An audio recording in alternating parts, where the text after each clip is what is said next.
Chapter 11. Peter Rabbit has a sudden change of mind. Whatever you decide to do, make up your mind to see it through. Peter Rabbit. Peter Rabbit stared at the two soft, gentle eyes peeping at him from behind the big fern just back of the sunning bank in the far corner of the old pasture. He had so fully expected to see the angry face of the big gray old rabbit who had made life so miserable for him that, for a minute, he couldn't believe that he really saw what he did see. And so he just stared and stared.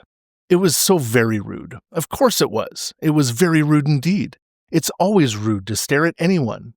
So it's no wonder that after a minute, the two soft, gentle eyes disappeared behind one of the great green leaves of the fern. Peter gave a great sigh. Then he remembered how rude he had been to stare so. I beg your pardon, said Peter in his politest manner, which is very polite indeed, for Peter can be very polite when he wants to be. I beg your pardon. I didn't mean to frighten you. Please forgive me. With the greatest eagerness, Peter waited for a reply. You know it was because he had been so lonesome that he had left his home in the dear Old Briar-patch on the Green Meadows. And since he had been in the Old Pasture, he had been almost as lonesome, for he had no one to talk to.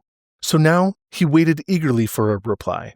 You see, he felt sure that the owner of such soft, gentle eyes must have a soft, gentle voice and a soft, gentle heart, and there was nothing in the world that Peter needed just then so much as sympathy. But though he waited and waited, there wasn't a sound coming from the big fern.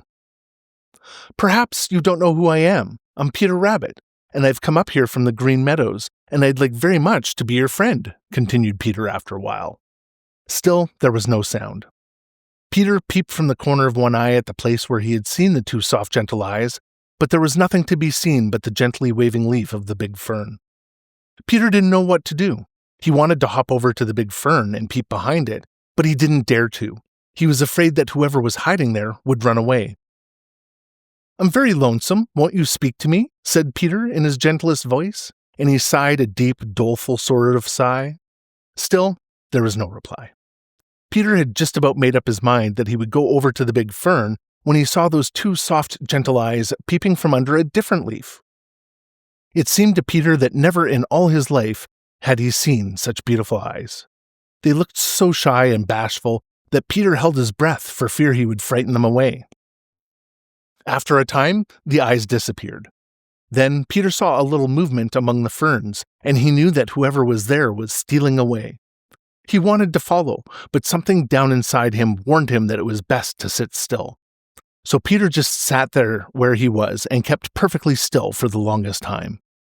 But the eyes didn't appear again, and at last he felt sure that whoever they belonged to had really gone away. Then he sighed another great sigh, for suddenly he felt more lonesome than ever. He hopped over to the big fern and looked behind it. There in the soft earth was a footprint, the footprint of a rabbit, and it was smaller than his own.